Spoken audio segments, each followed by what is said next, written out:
Hello, HSC 110, Medical Terminology and Body Systems. This is Dr. Teresa, and this is part 3 of chapter 6, where we're going to talk about the development of muscles. In your textbook, this is section 6.4. So we have to, or we want to, look at how muscle tissue actually develops. As with everything, it begins with a stem cell in the embryo, one original cell, or a strain of original cells. We call the development of muscle tissue myogenesis. If you look at the word myogenesis, being the root with the combining vowel O, and then genesis. So we're creating muscle. The stem cells will become myoblasts, or the muscle cell. These myoblasts will fuse into what's called a myotube that contain multiple nuclei. The myotubes will mature into muscle cells or myocytes. The myocytes then will further specialize into one of our 3 muscle types that we've already discussed.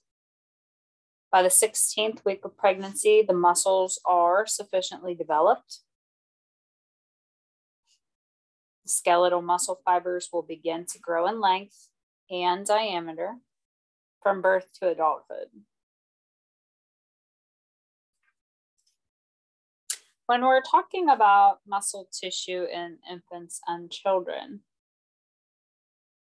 an infant's ability to make purposeful movements will depend on the development of the nervous system. Remember, in the first recording, we learned about the neuromuscular junction. So there is high relevance on the ability to move based on the development of our neurology. So that's really a big deal. So I want you to think about that a minute and how that could extrapolate into positive things or negative things.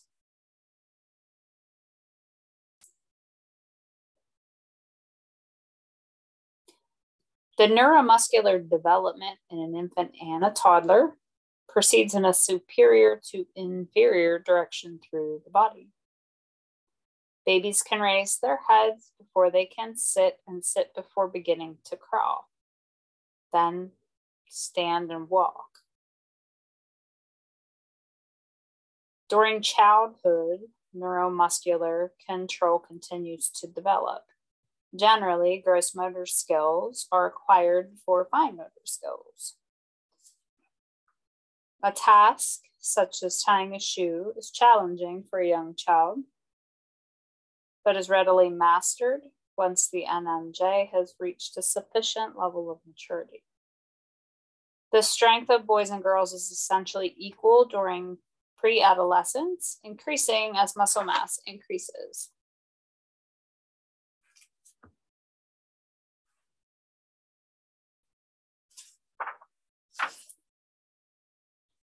Peak development of our motor control happens during adolescence. With the onset of puberty, strength development will accelerate in boys, while girls will continue to develop strength at approximately the same rate as they did during their pre-adolescent years. In the absence of adult strength training, peak strength is attained around age 20 in women and 30 in men. Now, when we talk any of this, again, the difference between male and female gender bodies, the differences have to do with presence or absence of testosterone and or estrogens, levels of estrogens, presence or absence of testosterone. This is how things are stimulated to know what to be and how to grow.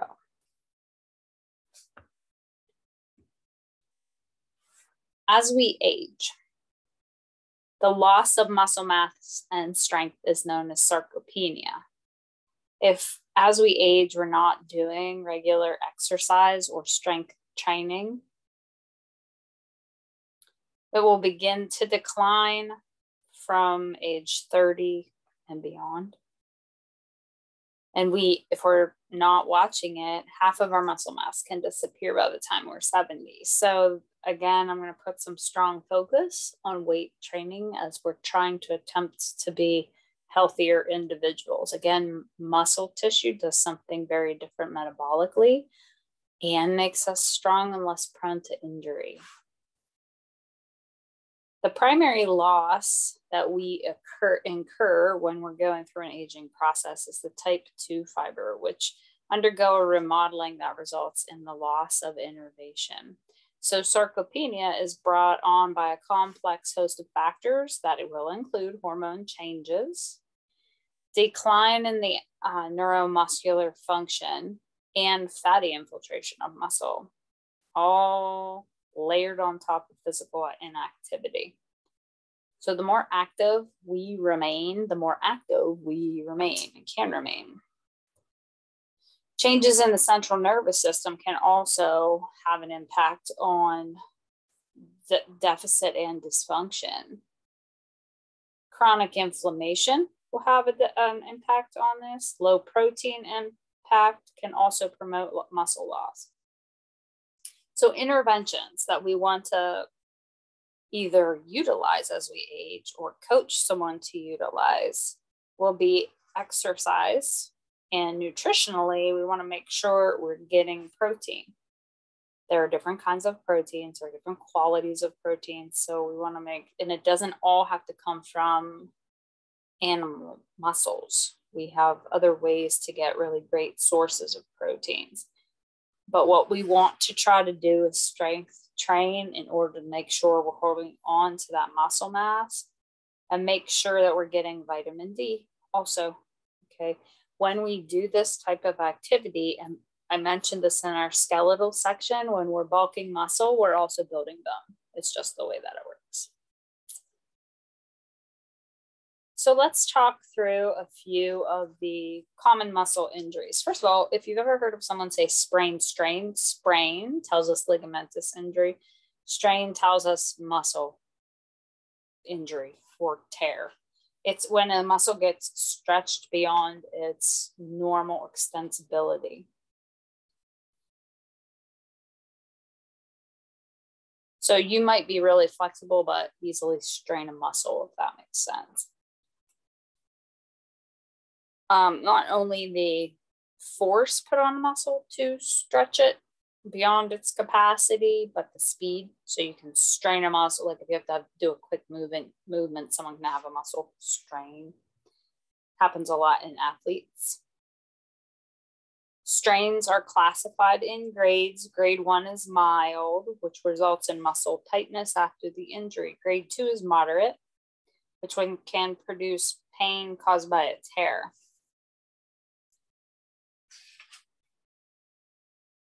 And grade 3, that's severe and can result in damage and symptoms greater than grades 1 and 2. So it's not just going to be sore and tender. There's going to be a high loss of function for generally a longer period of time.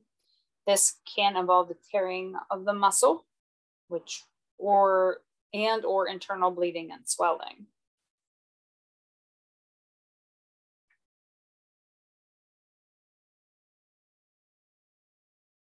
A contusion is a bruise within a muscle. So we have like an internal bleed factor within it, and we've likely experienced a contusion of varying depth. When an already injured muscle is repeatedly struck, a more serious condition called myositis ossificans can develop. So if it's a repetitive contusion, this might happen. Myositis ossificans is when we have a calcium buildup over a muscle over a period of 3 or 4 weeks. The mass usually will dissolve and be reabsorbed by the body. But sometimes you might get a remnant of this stick around for longer than you like. Muscle cramp. I think we've likely all experienced a cramp. This could be a Charlie horse, could be a uterine cramp. So it can be from a multiple layered origins, electrolyte balance being the most common, calcium, magnesium, or potassium deficiencies and or dehydration. We can have something called delayed onset muscle soreness. I don't know about you guys, but if you have worked out or if you've been on like a rigorous exercise routine, it seems like several days afterwards you get really sore. This is due to a buildup of a metabolite within the muscle tissue called lactic acid, and it's part of how skeletal muscle will work. Cardiac muscle doesn't do this, okay? But you get really sore probably by day 2, okay? And this can be from multiple microscopic tears in the tissue, and you might have some of that lactic acid buildup that's going to contribute to inflammation, pain, swelling, and stiffness. When we have a tendonitis,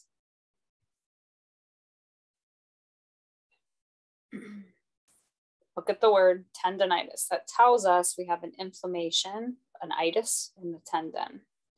It's usually from overuse. Can also occur with age as tendons wear and elasticity decreases. Anything that's going to create an inflammation in the area of the connective tissue. It can be an infection too. Okay, you might have a pathogen or a chemical on board that's creating an inflammatory response in this tissue that's going to give you a tendonitis. The tendency though is it's an overuse syndrome. So like golfer's elbow, tennis elbow.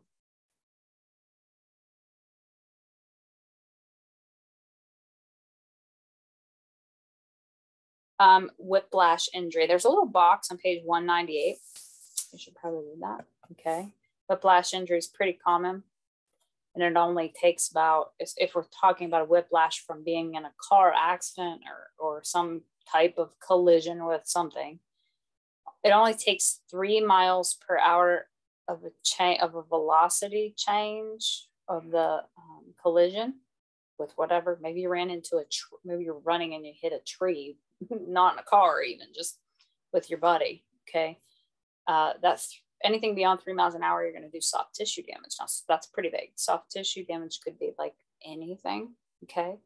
And when we modify the arrangement of structures in our cervical spine, which is the place that we would diagnose a whiplash injury, we're messing up more than just our musculoskeletal system due to the nerve roots that exit between the vertebrae in there.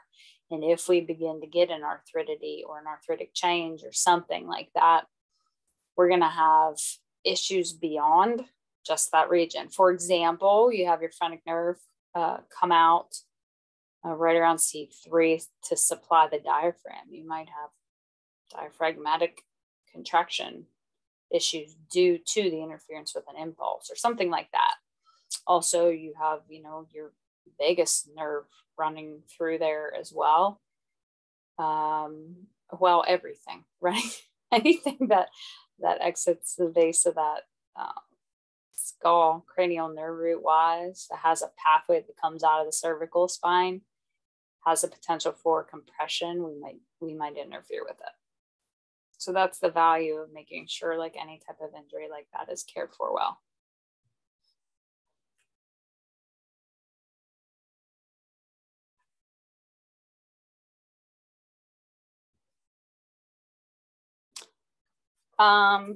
Did I mention in the tendonitis part, like tennis elbow, golfer's elbow, those are tendonitis conditions. When we talk about injuries of the shoulder, rotational injuries, this can be from repetitive force, inflammation or tears in the muscle, the tendons, the joint tissue itself. We might see this like in baseball, right? A pitcher, someone that's overusing their shoulder for performance.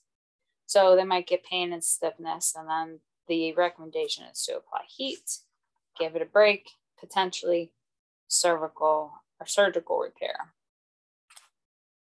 Okay, here's the mention of the tennis elbow, okay, epicondylitis. Common in amateur golfers. This is tennis elbow. Medial is little leaguer's elbow. Epicondylitis is type of tendonitis.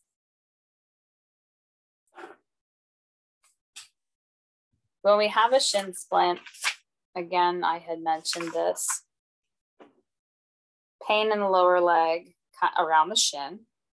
It's an overuse injury from running or dancing, particularly running. It can be micro damage to muscles and tendons that attach.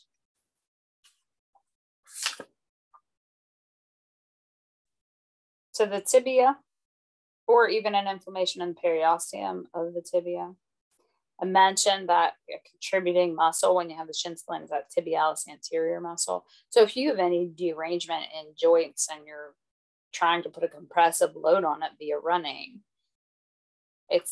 you're going to produce or command an activity out of structures that might not be placed appropriately and not ready to take it, which is why you might notice it on one side and not the other. So some disorders we may want to understand.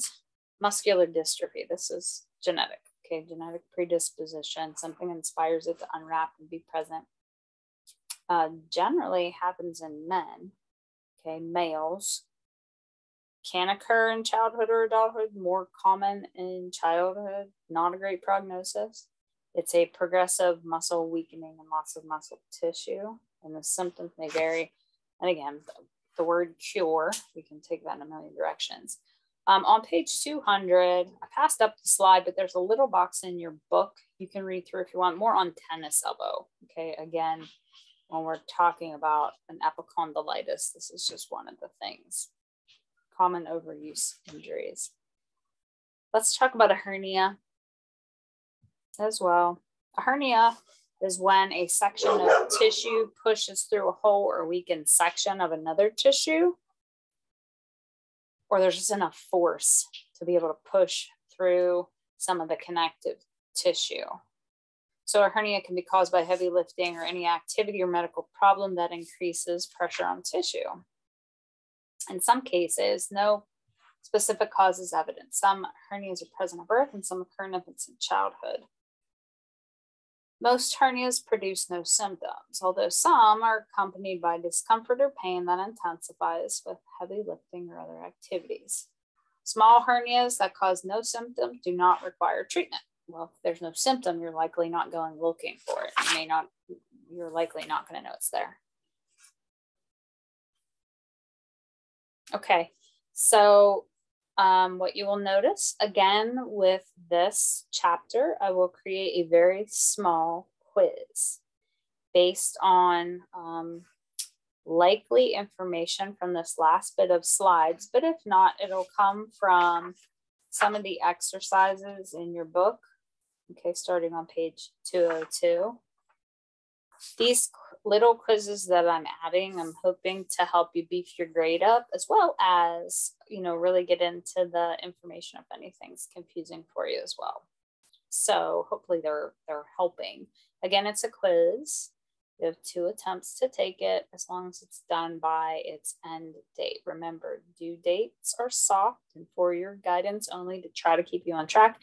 End dates, there are 2 you have to worry about within the semester.